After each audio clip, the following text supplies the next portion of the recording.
Today's class is called Introduction to Social Media. In this class, we're going to cover social media for all, and then the actual social media sites that we're going to be covering are Facebook, Twitter, and then tweets, Instagram, LinkedIn. Then we'll talk about hashtags and symbols, which are across all social media platforms. And then we'll talk about cross-platform integration, and then we'll spend a little bit of time comparing the different social media sites to one another. So before we get into the social media sites, let's just go over the discussion questions. So the first one is, what do you already know about social media? Why are you interested in using social media? And then, have you ever used social media, and then how did that go? So the first thing we're going to cover today is social media for all. So social media is instantaneous. It allows you to stay up to date easily. You can share information, and the educational potential of social media is huge. You can communicate with friends, family, extended relatives, coworkers, and more. You can communicate with neighbors. You can communicate with local community members. And you can also use social media for job searching, which is what we'll talk about when we get to LinkedIn. So the first social media site that we're going to cover is going to be Facebook. Facebook is arguably the most comprehensive. There's in-depth profiles, so meaning your personal profile. You have the ability to put a lot of your own personal information out there, which makes you easier to locate. So things like your hometown, your current town, your high school, any previous information, places that you've lived, places that you've traveled, all of that information can be on your Facebook. The cross-compatibility of Facebook. So because Facebook is the most comprehensive, one thing that you'll notice is that some sites will actually allow you to sign up for them with Facebook. That's because that site requires some of the same information that Facebook has for you already. So rather than having to create a whole new password, and username, you can just use Facebook's login information, so there's no need to keep, creating more and more things to remember. You can capture moments on Facebook. You can network with friends, family, and more. Because Facebook is the most comprehensive, you're going to find things like groups on Facebook. And the group could be, it could be a family group, but it also could be a local community group where, someone needs something, you could give that to them. You can share pictures, and then you can also like, comment, and tag, which is what you mainly see on Facebook. Is someone will, post something that they have been doing, and then they will tag the people that they were with, and then all of the people that one person who made the post is friends with can then like it or comment on it.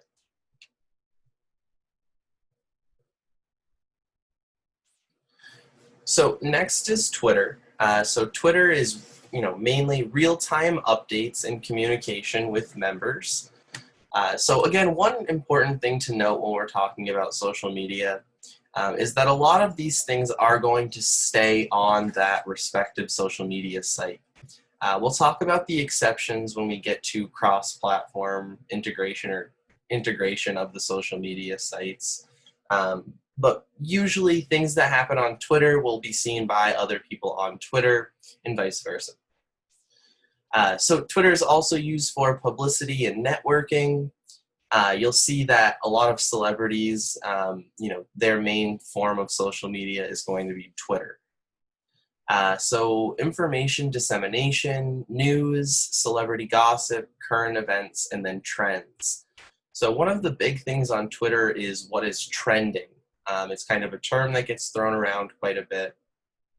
Basically what it does is Twitter automatically will pull out the things that people are talking about the most and create like a hub of information that you can then click on, and then you can go through and read all of the tweets that have something to do with whatever the current trend is.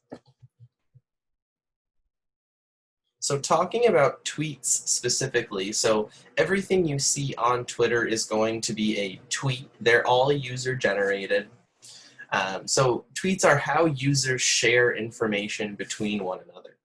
So a single tweet is limited to 280 characters, which is roughly 2 sentences. Before on Twitter, you actually were only able to type, you only had 140 characters to use. Twitter did up that to 280, just to give people a little bit more space to express what they'd like to say.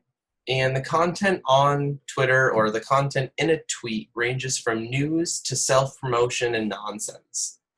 So there really isn't, one thing that you should post on Twitter about, versus something you should post on Facebook about. It's really whatever you're interested in. You can find some sort of community of people who are tweeting or talking about the same things. So the content is public unless that's changed. So when you create a Twitter account, it is not going to be a private locked account. If you'd like it to be a private or locked account, you can go into your privacy settings on Twitter and change that.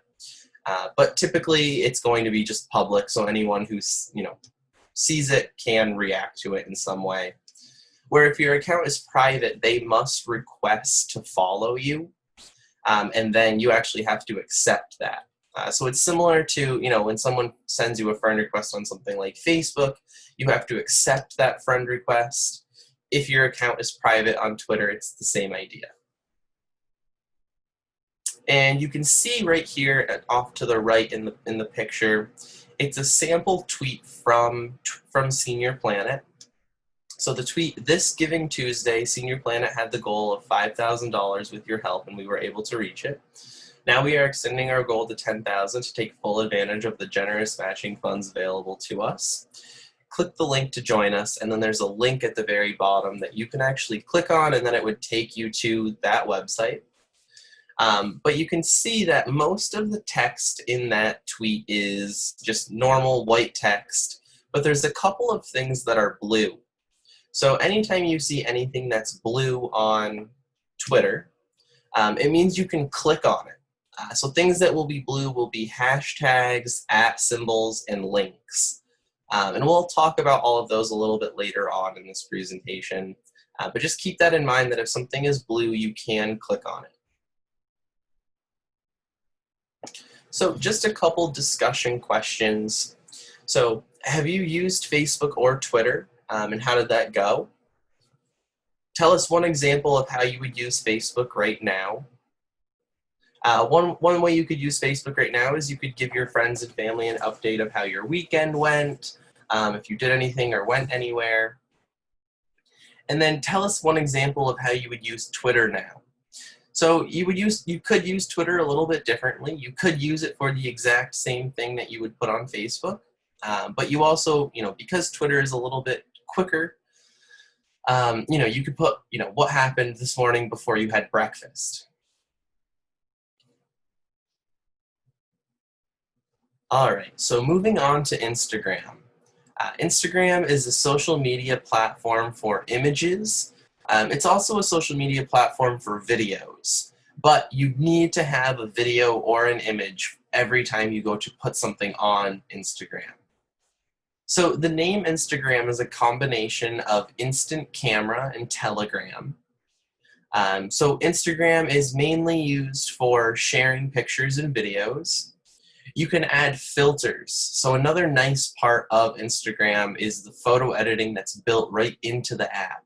So whether you wanted to add a black and white filter, or you wanted to, just change the colors a little bit on the picture, you are able to do that with the built-in editing. So hashtags, so the pound key and the @symbols are used similarly to Twitter. And you'll actually see that they're used similarly on Facebook. Not so much the @symbols, but the hashtags, yes. So Facebook bought Instagram for $1 billion in 2012. So what you'll notice now is when you open Instagram on your computer or on your smartphone or tablet, that the first thing you'll see, it says Instagram across the page, and then at the very bottom it says "Buy Facebook." Kind of just letting you know that, yes, you are on a separate social media site, but at the end of the day, Facebook does own Instagram. If we look over to the right-hand side of the screen, you can see that there's a picture from Instagram. So that's a screenshot of a Senior Planet post.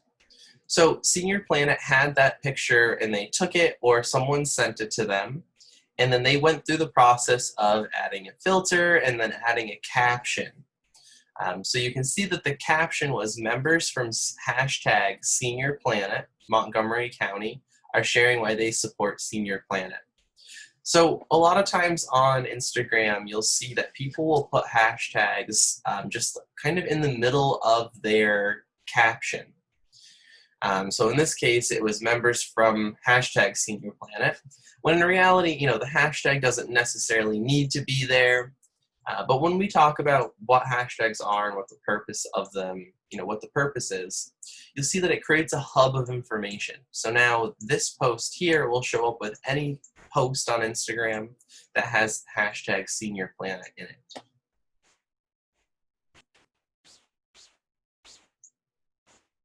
And then one last thing about Instagram here is if you look along the bottom of the screenshot, you have a house, a magnifying glass, a plus, a heart, and then a little, like a person.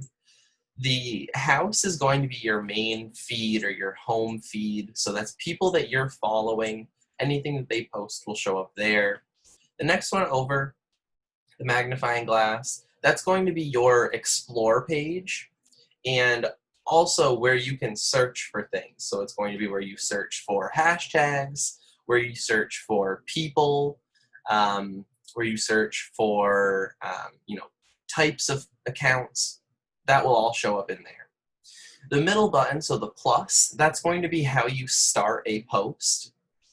When you click on that, it will ask for access to your photos and also to the videos of your phone. You have to allow that in order to post on Instagram. The next one is the heart. So that's going to be all of your interactions. So anytime someone likes a photo or a video that you post, and to like a photo or a video, you double tap on it, or you click the little heart underneath. So you can see that right here, there's a heart and it's filled in with red. That means it is liked.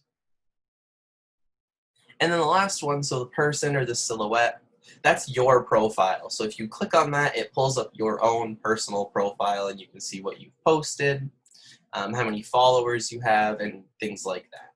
You can also edit your own profile. You can make it private, you can make it public, you can change your name, you can add a bio.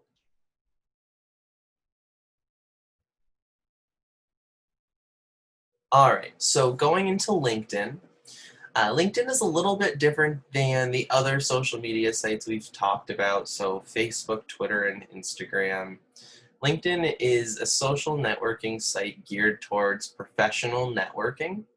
So profiles on LinkedIn are like a professional history.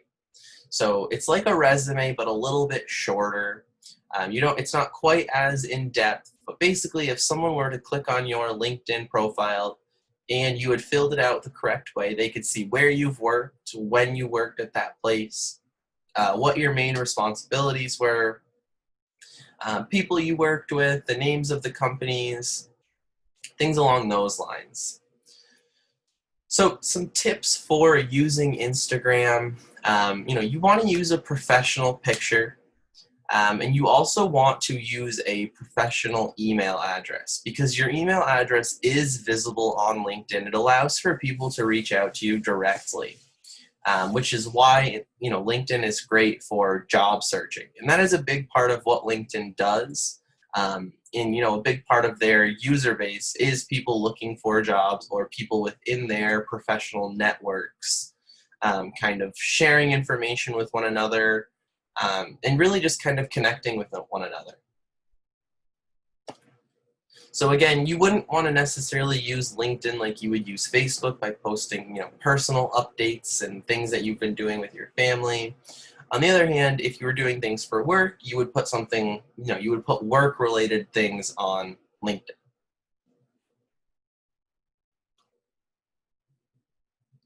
So getting into a couple of more discussion questions. Have you used Instagram or LinkedIn, and how did that go? Tell us one example of how you would use Instagram right now, and then tell us one example of how you would use LinkedIn right now. So typically you would use Instagram, say you went for a hike, you could post a picture from that hike. One example of how you would use LinkedIn, say you read a really good article about the industry that you are part of. You could share that article to the people that you're connected with on LinkedIn. So one really quick thing, if we jump back up to LinkedIn, on LinkedIn, in order to kind of build your LinkedIn up, you have to connect with other people. You send them an invite to connect, and then they either say, yes, accept because they know you, or you're in a similar field, or they just press decline and, they don't connect with you and nothing really happens. All right, so getting into hashtags and symbols. So a hashtag or the pound symbol or the number symbol are a way of searching for tweets, posts, or information on a common topic. So hashtags are organic and user-generated. And really the most important part of all of this is that they create a hub of information related to a topic. So typically what gets hashtag is the topic, not necessarily just random words inside of a tweet. But say you were tweeting about, baseball, and you were tweeting about the Yankees, you could hashtag the word baseball and then also the word Yankees, and then you could, express what your thoughts were on that. By doing so, it would then add your tweet in with all of the other tweets related to baseball and the Yankees. All just because you put a hashtag before Yankees. So some examples of hashtags would be Motivation Mondays, hashtag TGIF. So essentially, jump back up to that first bullet. So hashtags are a way of searching for tweets, posts, or information on a common topic. So say you aren't necessarily the one creating a hashtag because you aren't tweeting or posting on Facebook right now, but you're still interested in searching for tweets about, about the election. You could search hashtag election, and then you would get all of the tweets, of people who have tweeted about it. And if you remember in Twitter, you're going to see that there's a magnifying glass. You can click on that magnifying glass, type in the word election, and then all of the tweets will show up that have that hashtag in them. Typically, the most popular tweets are going to be at the top, or the most recent tweets. So next is @ symbols. So @ symbols are used to tag or include other users in a post. So following someone on Twitter or Instagram doesn't mean that they'll follow you back. And then an example of an @ symbol, before a username would be @SeniorPlanet. So these are really important on Twitter and Instagram. So the first bullet, are used to tag or include other users in a post. So let's say that you went on a trip over the weekend and you met with family and friends, and some of them are on Instagram or some of them are on Twitter, and you wanted to put up a picture and say, I had a great weekend with, all of these people at wherever you went. If you wanted to tag these people in the post, you actually can use their Instagram usernames. So you would have to know what those are. You could ask them or you could look them up. And then you can tag them in the post. So you would start out by typing @ and then their username. And then you can do this, over and over again until everyone that was there is tagged. But essentially, it's a good way to include somebody in a picture on Instagram or a tweet on Twitter. And then other people who see that can actually see their usernames. So, say there was a family member who didn't know that someone else had an Instagram, but because you tagged them in that post, now they know.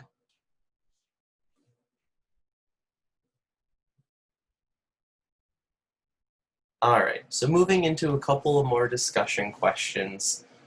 What are some hashtags you would create? Who are some other people or groups you would tag in a post? And then tell us, how do hashtags and @symbols compare? So I'm going to answer that last question. So tell us, how do hashtags and @symbols compare? So they aren't really that similar. They're just two very important symbols that social media has kind of adopted as their own.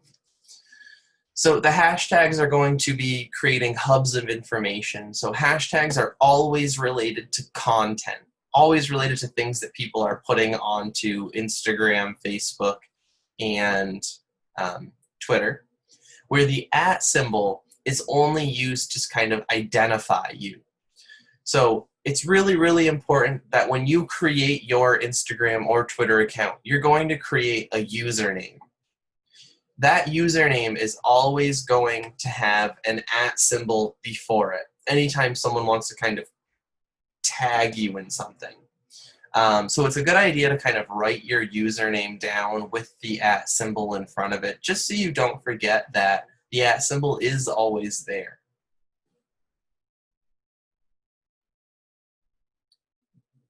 All right, so getting into cross-platform integration. So basically, cross-platform integration means that different social media sites are all interacting with one another. So it creates a universal hub of social media users. So in that universal hub of social media users, they can see things that are getting posted on different sites, regardless of what platform they use.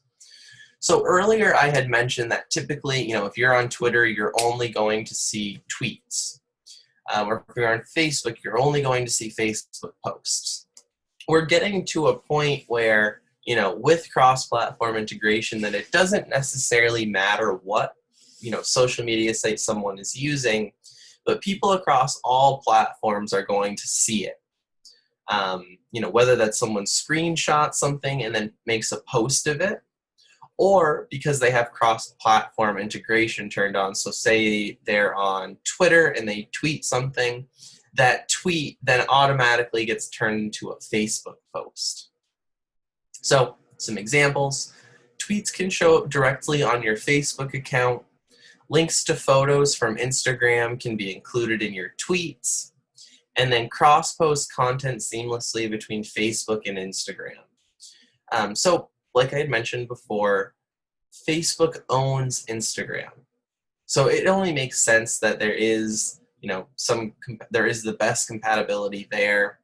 But what can happen is when you post something on Instagram, that picture and caption will automatically move over to Facebook. Another nice thing about cross-platform integration is it has the ability to, kind of really whittle down or pare down the number of passwords that you have to remember, or usernames that you have to remember.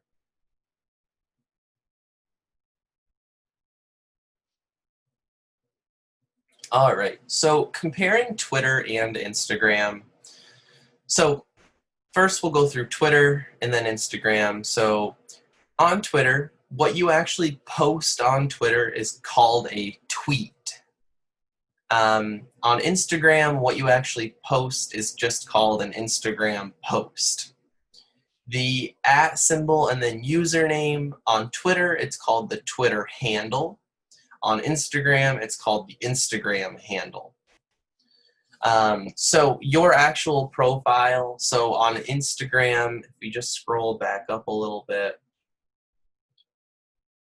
so back up to Instagram here, if we look at the picture on the right, all the way to the bottom right-hand corner, there's your profile. So on Instagram, that's just called your Instagram profile, and on Twitter, it's called your Twitter profile. So if there's someone, that you know or that you would like to see what they're posting, to do so, you have to follow them. And that's the same on Twitter and Instagram. If you see an Instagram post or a tweet on Twitter and you like it, you can then, like it on social media, kind of giving that person the recognition that you saw that and you like what they put out there. On Twitter, you like it and you click on the heart and then it turns pink. On Instagram, you can also click on the heart, or you can double tap on the picture or the video and the pink heart will show up. So the location of where all the new things are going is called on Twitter, is called the Twitter feed. On Instagram, it's called the Instagram feed. So on Twitter, actually on both Twitter and Instagram, with regard to pictures and videos. So you would tweet pictures and videos, where on Instagram you would post pictures and videos. So just a little bit of a different term. And then on Twitter, so what kind of keeps everyone up to date with what's most popular on Twitter, you have trending. So you actually can go in and see like what's trending at any certain time. On Instagram, kind of there, to compete with what's trending, they have the Explore page. The Explore page is more personalized to you as the user, so it's based on things that based on accounts that you follow on Instagram or based on accounts that you interact with the most. Your Explore page will begin to have more and more things like that. So say you're really into cooking. Your Explore page will probably have more cooking things. Or if you're more interested in sports, your Explore page would have more sports-related content. And then Instagram also has stories. Facebook also has stories, but Twitter does not. A story is a picture or a video that stays up for 24 hours, and then it goes away.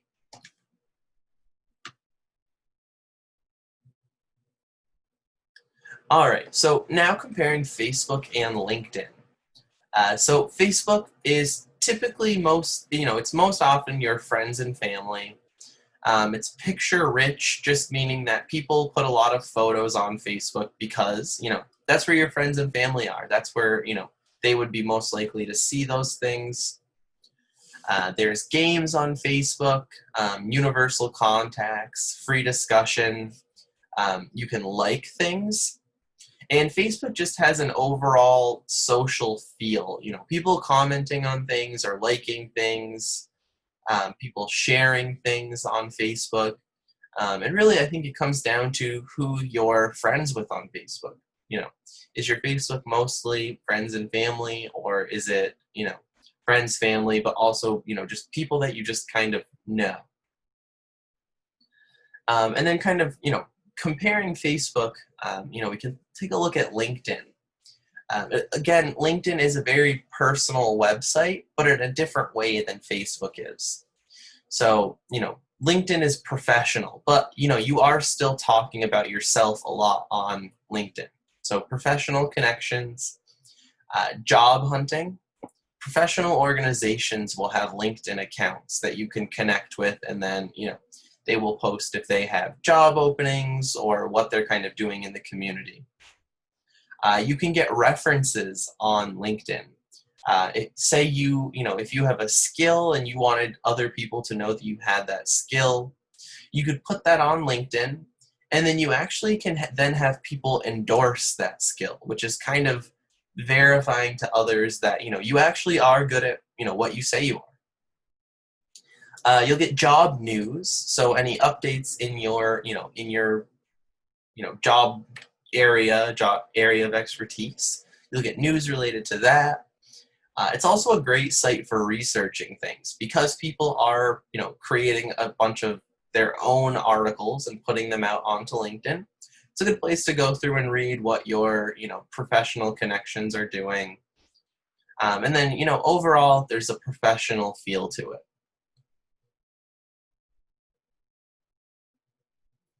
All right.